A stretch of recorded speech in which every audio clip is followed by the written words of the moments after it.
Welcome to V power news బులెటిన్ల ముందుగా headlines. ప్రభుత్వ వైఖరిపై మండిపడ్డ మేడారం గ్రామ ప్రజలు.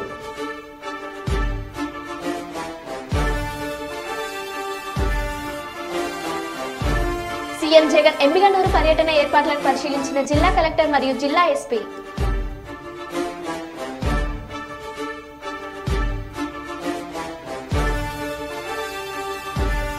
సోషల్ మీడియాలో పోస్టులు పెడుతున్న భద్రకు తమకు సంబంధం లేదని స్పష్టం చేసిన బీజేపీ నాయకులు.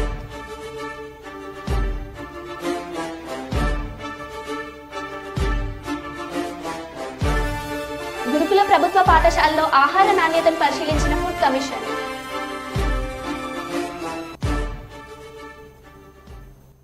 ఇక వివరాల్లోకి వెళ్తే, మేడారంలోని స్థానిక చిరు వ్యాపారాలు తమపై ప్రభుత్వం దౌర్జన్యం చేసిందంటూ అదనపు కలెక్టర్ వాహనాన్ని అడ్డుకొని నిరసన వ్యక్తం చేశారు. వారి దుకాణాలను కూలగొట్టారని ప్రభుత్వంపై మేడారం గ్రామ ప్రజలు మండిపడ్డారు. మంత్రి సీతక్క డౌన్ డౌన్ అంటూ నినాదాలు చేస్తూ తమకు న్యాయం చేయాలని ఆందోళనకు దిగారు.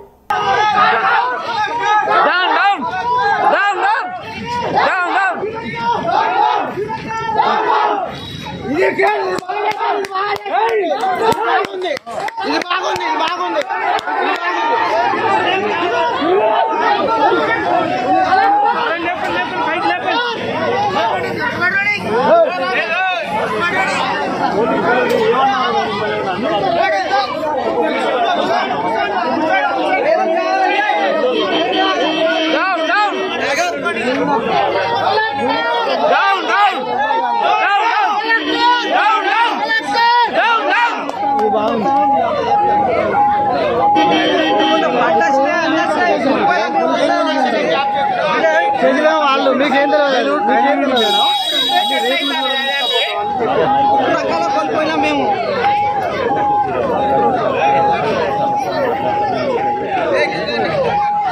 తప్పు జరిగింది.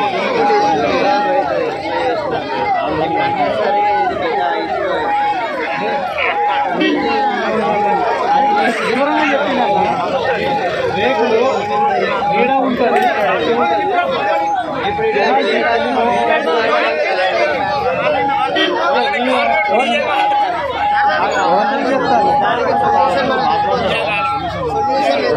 కర్నూలు జిల్లాలోని ఏర్పత్తికొండ నియోజకవర్గం మధ్యకరలో దాదాపుగా 100 మంది దళితులు ధర్నా కార్యక్రమం చేపట్టారు. సర్వే నెంబర్ 444 మధ్యకరలోని దళితులకు సంబంధించిన శ్మశాన వాటిక దగ్గరున్నటువంటి 4 ఎకరాల స్థలాన్ని గత టీడీపీ ప్రభుత్వంలో 124 మంది దళితులకు పట్టాలు కేటాయించడం జరిగింది. ఒక్కొక్కరికి 2 సెంట్లు ప్రకారంగా 124 పట్టాలు అప్పటి ప్రభుత్వం కేటాయించారు. పట్టాలు ఉన్నప్పటికీ ప్రస్తుత వైసీపీ ప్రభుత్వం అదే స్థలంలో బీసీలకు ఇవ్వాలని అధికారులు లోకల్ ఉన్న వైసీపీ నాయకులు స్థానిక ఎమ్మెల్యే కాగంటి శ్రీదేవి దీన్ని రాజకీయం చేస్తూ దళితులకు అన్యాయం చేస్తున్నారని వాపోయారు.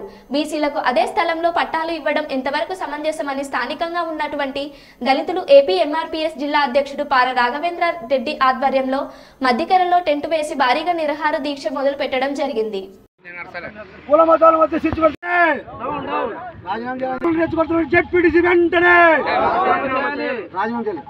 కుల మతాలను రెచ్చగొడుతున్న జెడ్పీటీసీ వెంటనే కుల మతాలను రెచ్చగొడుతున్న జెడ్పీటీసీ వెంటనే కుల మతాలను రెచ్చగొడుతున్న జెడ్పీటీసీ వెంటనే కుల మతాలను రెచ్చగొడుతున్న జెడ్పీటీసీ వెంటనే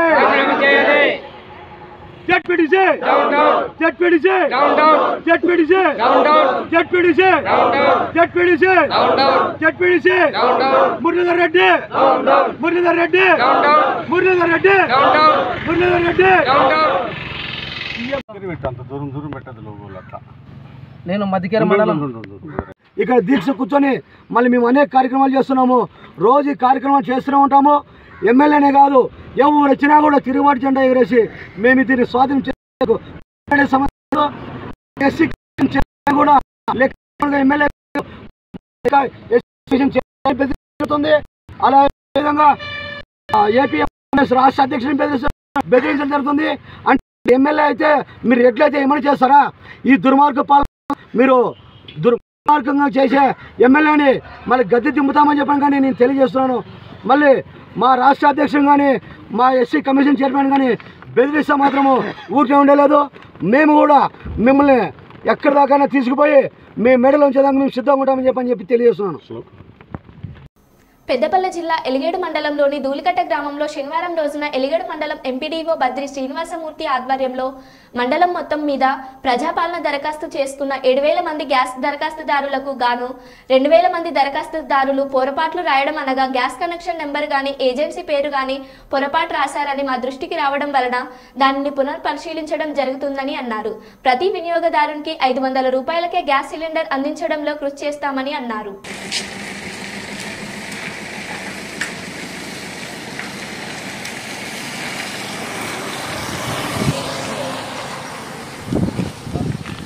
పబ్లిక్ టీవీ ప్రేక్షకులకు నమస్కారం. ఎలిగేడు మండలంలో నిన్నటి నుంచి గ్యాస్ కనెక్షన్ల యొక్క దరఖాస్తుల పరిశీలన జరుగుతుంది. దరఖాస్తుల పరిశీలన అంటే మనకి మొత్తం మండలానికి 7,000 పైచలకు 7,012 అప్లికేషన్స్ రావడం జరిగింది. అందులో మనము గ్రామ పరిపాలన కార్యక్రమంలో కూడా మనం దరఖాస్తులు స్వీకరించాము. అయితే ఇప్పుడు నిన్న ఈరోజు మనం చేస్తున్న పనిలో భాగంగా ఏవైతే గ్యాస్ కనెక్షన్లకు దరఖాస్తుదారులు చేసుకున్న పొరపాట్లు ఉన్నాయో, అంటే గ్యాస్ కనెక్షన్ నెంబరే కానీ లేదా సంబంధిత agency Indian gas, Bharat, HP అలాంటి వాటిలో పొరపాట్లు ఉన్నట్టయితే వాటిని మళ్ళీ మనము వెరిఫికేషన్ కోసము నిన్న నుంచి వెరిఫికేషన్ నడుస్తుంది. మనకు మండలంలో దాదాపు 2,000 దరఖాస్తులు అలాంటి కొన్ని పొరపాట్లు ఉన్నాయని మనకు దృష్టికి వచ్చింది. కాబట్టి వాటి యొక్క పరిశీలన కార్యక్రమం మొత్తం మండల వ్యాప్తంగా మనకి వెరిఫికేషన్ అనేది జరుగుతుంది. మన దూలికట్టలో కూడా దాదాపు 400 దరఖాస్తులు అలాంటివి మనకి దృష్టిలోకి వచ్చినాయి. వాళ్ళందరికీ మనం ప్రస్తుతం వెరిఫికేషన్ చేస్తున్నాము. ఈ వెరిఫికేషన్ ప్రక్రియ దాదాపు 3 వంతులు పూర్తయిపోయింది. ఈరోజు సాయంత్రం వరకు పూర్తయిపోతుంది. చిత్తూరు జిల్లా రామకుప్పం మండలం కోట్లగూరు గ్రామంలో కొన్ని సంవత్సరాల క్రితం ఆగిపోయినటువంటి సంక్రాంతి సంబరాలు కొంతమంది యువకులు ఉత్సాహంతో మరల ప్రారంభించడం జరిగింది. ఇందులో భాగంగా గ్రామ దేవతలకు కొన్ని సంవత్సరాలుగా నిలిచిపోయినటువంటి పూజా కార్యక్రమాలు మరలా ప్రారంభించారు. ఈ మేరకు ఒక రోజు దీపాలు వెలిగించడం, మరో రోజు ముగ్గులు పోటీలు నిర్వహించడం, చివరి రోజున అన్నదానం నిర్వహించారు. ఇలాగే ప్రతి సంవత్సరం ఉత్సవాలు జరుపుకోవాలని తీర్మానించుకున్నారు.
వేల్మరత్తూరు ఆదిపరాశక్తి సిద్ధపీఠమైన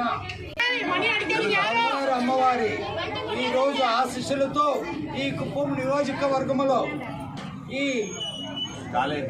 కాలేజీ జయప్రకాష్ రోడ్లో ఉన్న ఓం శక్తి దేవాలయంలో అద్భుతమైన ఒక అవకాశం ఏమరంటే తై అమావాస్య అనేది వచ్చి మహాభాగ్యం భక్తాదులకు ఈ రోజు అన్నదానం చేసి భక్తాదులకు అందరికీ అమ్మవారికి నైవేద్యంతో అందరికీ సమర్పిస్తున్నారు.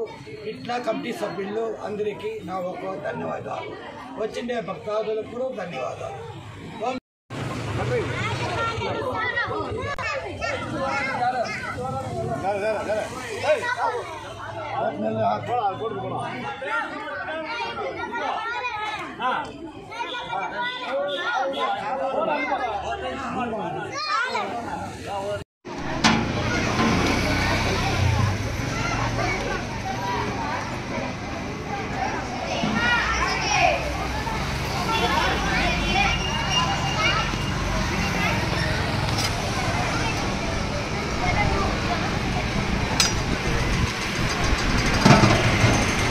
ఎన్టీఎఫ్ రాష్ట్ర కార్యాలయంలో రాష్ట్ర అధ్యక్షుడు మాన్పాటి నవీన్ విలేకరులతో మాట్లాడుతూ విజయవాడ ఎమ్మెల్సీ కుంభ రవిబాబు గారిని విమర్శించిన నరహరిపై మండిపడ్డారు.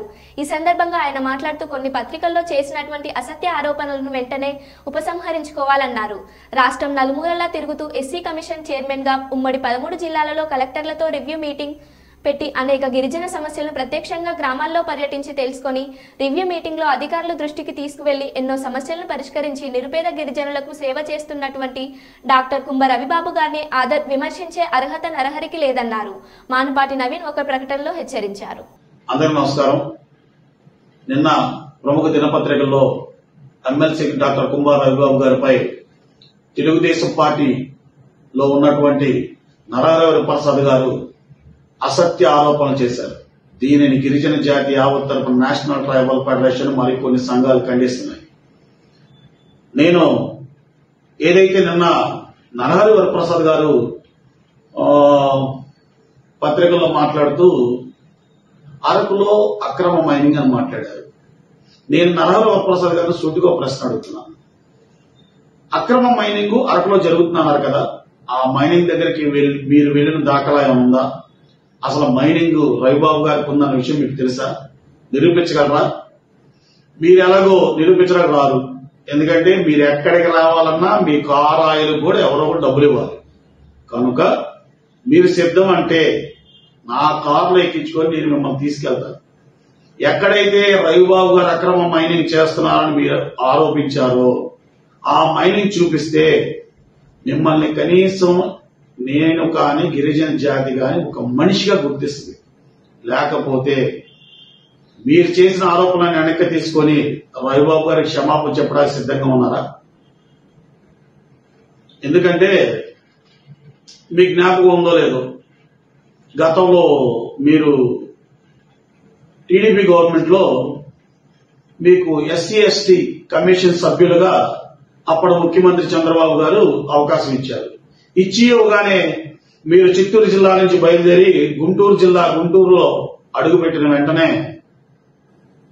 ఒక వాటిని దగ్గర 5 లక్షల రూపాయలు తీసుకొని దాని అల్లరయ్యి టీడీపీ అగ్రనాయకత్వం మీకు ముట్టికాయలు వేసిన సంగతి మీరు మర్చిపోయారా?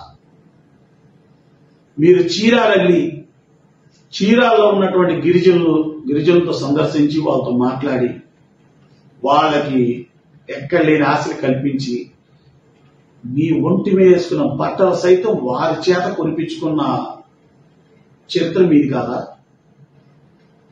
మీరు డాక్టర్ రవిబాబు గారి గురించి మాట్లాడుతున్నారు. మీకు రవిబాబు గారి గురించి ఏం తెలుసు? మీరు ఏమన్నారు? ఎక్కడైనా రివ్యూను కండక్ట్ చేశారా? మొట్టమొదటి రివ్యూ రవిబాబు గారిది నువ్వు పుట్టి పెరిగిన చిత్తూరు జిల్లా నుంచి మొదలయ్యి శ్రీకాకుళం వరకు, కడప, కర్నూలు, అనంతపూర్, గుంటూరు, ప్రకాశం అన్ని జిల్లాల్లో రివ్యూలు పెడతమే కాదు, ఆర్టీసీ, అటవీ శాఖ, పశు సంవర్ధక శాఖ, గిరిజన, ఇలాగ అనేక డిపార్ట్మెంట్ల రివ్యూలు పెట్టి బ్యాక్లాగ్ పోస్టులు గుర్తించి మార్చేయించిన చరిత్ర రవిబాబు గారి. నల్లమల అడుగుల్లో చెంచుల మధ్య ఎవరు ఇంతవరకు పెద్ద చెరువు అలాంటి ప్రదేశాల్లో సందర్శించి వాళ్ళ మధ్య వాళ్ళ సమస్యలు తెలుసుకొని సంబంధిత అధికారులకు ప్రభుత్వానికి తెలియజేసిన ఘనత రవిబాబు గారి. నువ్వు మాట్లాడుతున్నావు, సిగ్గుందా నీకు అసలుకి? నువ్వు ఎస్సీ ఎస్టీ మానిటరింగ్ సభ్యుడిగా ఎస్సీ ఎస్టీ కమిషన్ సభ్యుడిగా ఉన్న రోజుల్లో ఒక్క రివ్యూ చేసావా? నువ్వు అవినీతి గురించి మాట్లాడుతుంటే దెయ్యాలు వేదాలు వల్లేస్తున్నట్టుంది. నీకు గిరి గుర్తున్నాడా? నారాయణ వరప్రసాద్ గారు మిమ్మల్ని అడుగుతున్నా, మీకు గిరి గుర్తున్నాడా?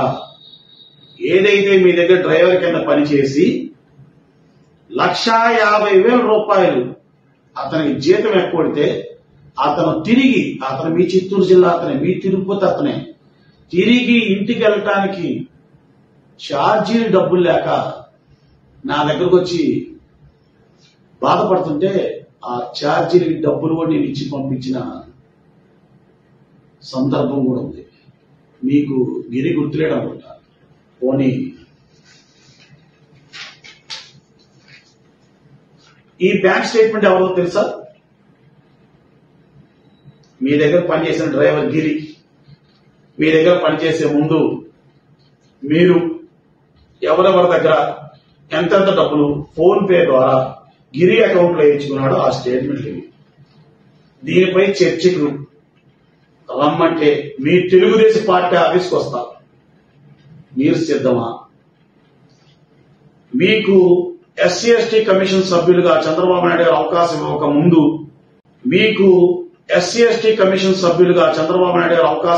ముందు మీరేం చేసేవాళ్ళు? మీరు ఒక లాయర్ అన్నారు. ఏనాడన్నా కోర్టులో ఒక కేసును వాదించిన చరిత్ర మీకుందా? కనీసం చట్టాలపై అవగాహన ఉందా?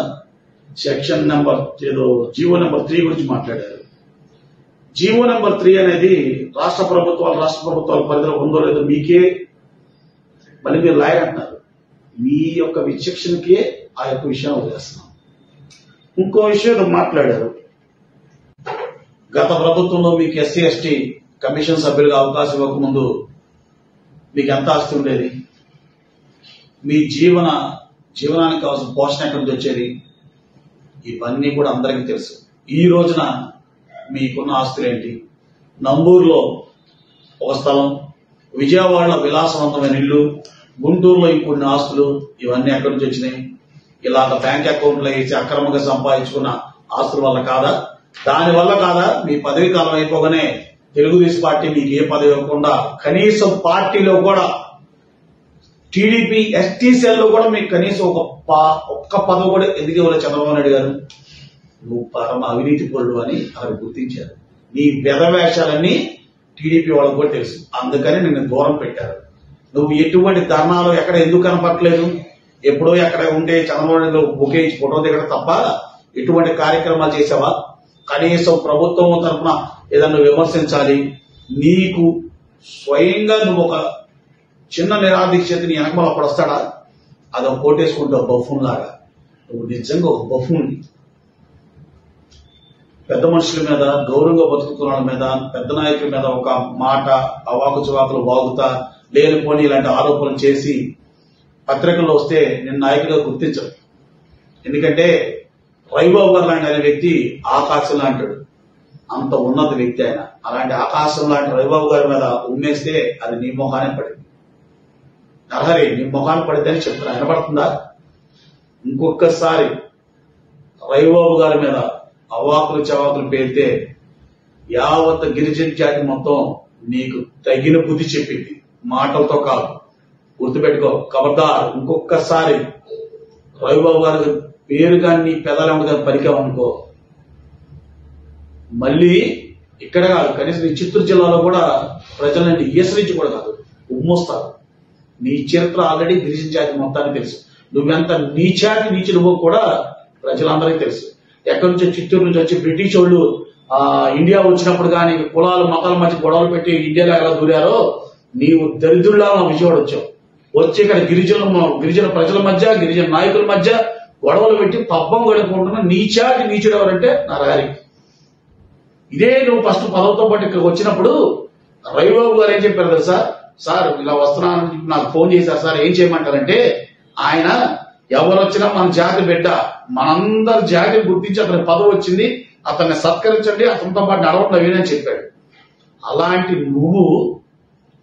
వ్యక్తిత్వం అతను. నీ వ్యక్తిత్వం ఎలాంటి చెప్పనా? నిన్ను ఎందుకు విభేదించి బయటకు వచ్చాను, నీతో ఎందుకు విభేదించి నేను దూరం జరగాల్సి వచ్చింది, నీతో నీ ఎందుకు మాట్లాడలేదు? దీనికి కారణం నేను చెప్తే నిన్ను ఎలా చూస్తారు ప్రజలు, అది నీకు కూడా తెలుసు. నా చేత నిజాలు చెప్పించద్దు. నా దగ్గర ఇలాంటి ఆధారాలు కొలలు ఉన్నాయి. ఏదో నువ్వు మన జాతి బిడ్డవి, పోన్లో ఎదుగుతున్నావు అనే జాతితో నిన్ను వదిలిపెట్టాం ఎన్నాడు. ఏదైనా రవిబాబు గారు మాకు నేర్పిన సంస్కారం అది. ఆయన చెప్పబట్టి మేము ఆగాం. లేకపోతే ఈ రోజు చెప్తున్నా, ఆయన ఒక్కసారి ఆయన నోరు తెరిచి నీ గురించి మాట్లాడితే చూడండి అని ఒక మాట చెప్తే చాలు. నీ దగ్గర పుస్తకాలు ఉన్నాయి నీ గురించి. మా దగ్గర ప్రతి ఒక్కటి ఆధారం ఉంది. జాగ్రత్త, మంచిగా బతుకు, మనిషిగా బతుకు. ఇదే నీకు చివరి చెప్తున్నా. ఇంకోసారి చెప్పడం ఉంటుంది. జై ఏకలవ్య, జై ఏకలవ్య, వర్ధిల్లాలి కుంభారావు గారి నాయకత్వం, వర్ధిల్లాలి కుంభారావు గారి నాయకత్వం.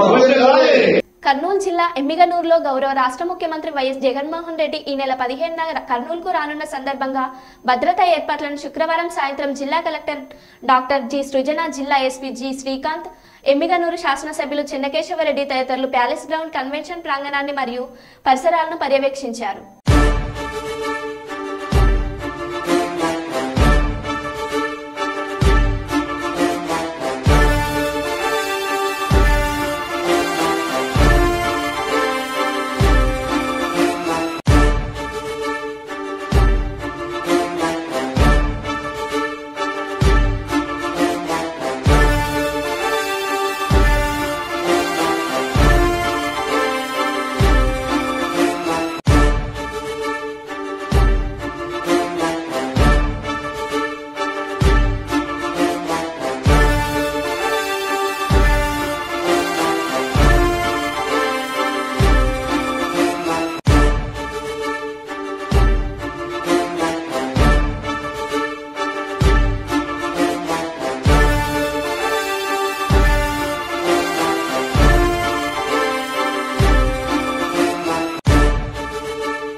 నంద్యాల జిల్లాలో అల్లాడి వీరభద్రుడు అలియాస్ భద్ర గత కొన్ని నెలల క్రితం నుండి పోలీస్ వారిని, న్యాయవాదులను, ఎమ్మెల్యేలను అసభ్యకరమైన పోస్టులు పెడుతూ భారతీయ జనతా పార్టీని డ్యామేజ్ చేస్తున్నాడని నంద్యాల ప్రధాన కార్యదర్శి మడ్ల Gangadhar, Bharatiya Janata party assembly convener అభిరుచి మధు, పట్టణ అధ్యక్షుడు కాశెట్టి చంద్ర తదితరులు ఎస్పీని కలిసి భద్రకు మా భారతీయ జనతా పార్టీకి ఎలాంటి సంబంధం లేదని స్పష్టం చేశామని తెలిపారు. ఐలూరు గ్రామానికి సంబంధించి అల్లాడి వీరప్రసాద్ అలియాస్ భద్ర అనే పేరుతో బీజేపీ అభిమానిగా ఉండి కొన్ని రోజులు తర్వాత కాలానికి ప్రముఖులు అయినటువంటి నంద్యాల పట్టణంలో కొందరిని అనవసరంగా దుర్భాషలాడుతూ వారిపైన నిందలు వేస్తూ మాట్లాడడం వల్ల కొంత మాకు ఇబ్బందికరమైనటువంటి పరిస్థితి ఏర్పడింది. ఆ విషయంగా మేము ఇక్కడ ఎస్పీ గారికి అతనిపైన కంప్లైంట్ ఇవ్వడము జరిగింది. బీజేపీ పార్టీకి అతనికి ఎలాంటి సంబంధం లేదు అన్నట్టుగా మేము ఇవ్వడము ఒక వ్రాతపూర్వకంగా ఎస్పీ గారికి ఇవ్వడం జరిగింది. కాబట్టి అతనిపైన పోలీస్ డిపార్ట్మెంట్ వారు కానీ అదేవిధంగా లీగల్గా వాళ్ళు తీసుకున్నటువంటి చర్యలకు బీజేపీ పార్టీ ఎలాంటి బాధ్యత వహించదని చెప్పేసి మేము తెలియపరుస్తున్నాము. అసెంబ్లీ కమిటీ హాల్లో ఆన్లైన్ ద్వారా మేడారం సమ్మక్క సారలక్కకు నిల్వెత్తు బంగారం సమర్పించే కార్యక్రమాన్ని సీఎం రేవంత్ రెడ్డి ప్రారంభించారు. ఈ కార్యక్రమంలో మంత్రులు కొండ సురేఖ, సీతక్క, పొన్నం ప్రభాకర్, పొంగులేటి శ్రీనివాస్ రెడ్డి, దామోదర రాజనరసింహ, ఎమ్మెల్యేలు, ప్రభుత్వ ప్రధాన కార్యదర్శి శాంతకుమారి, దేవాదాయ శాఖ కమిషనర్ అనిల్ కుమార్, ఇతర అధికారులు కార్యక్రమంలో పాల్గొన్నారు. మేడారం జాతరకు వెళ్లలేని భక్తుల కోసం అమ్మవార్లకు ఇచ్చే నిల్వెత్తు బంగారాన్ని సమర్పించే సదుపాయాన్ని చేశామని తెలిపారు. తలవంచని ఒక చరిత్ర, మరువరాని వనవీరుల ఘన చరిత్ర, మానవతకే మారు పేరుమా సమ్మక్క, ఆత్మగౌరవ పోరు పేరే మా సారలమ్మ.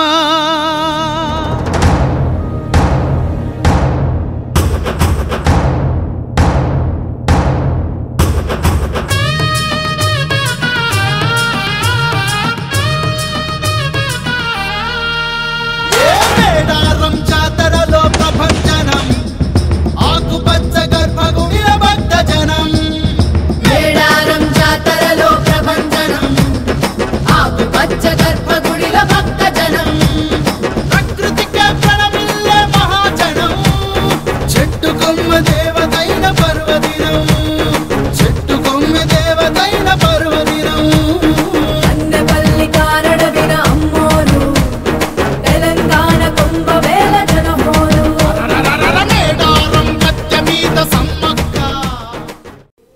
వర్ధన్నపేట మండలంలోని ఉప్పరపల్లి గ్రామంలో గుర్తు తెలియని నలుగురు వ్యక్తులు చీరలు ధరించి వచ్చినట్లుగా వృద్ధురాలు తెలుపుతోంది.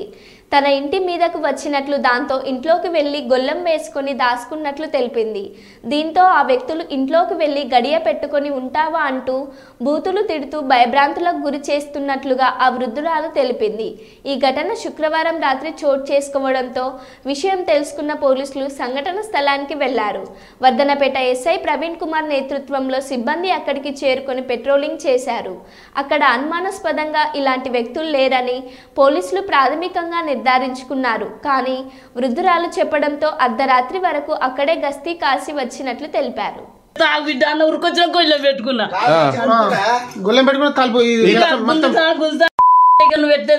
మంచం తాడికి ఎత్తేసిండు ఉరుకుతాడు ఇటే పోయిండు ఈ సందుకే ఇటే అది ఎవడన్నా తెలియదు. చీరలు కట్టుకున్నారా? తెలుగు మన తెలుగు వస్తలేదు, కర్రెగా ఉన్నారు, చీరలు కట్టుకొని ఉన్నారు. ఇద్దరు ముగ్గురా? ఇద్దరు అయితే కానీ ఒక మొత్తుకున్నాడు. మరో బులెటిన్లో మళ్ళీ కలుద్దాం. Keep watching.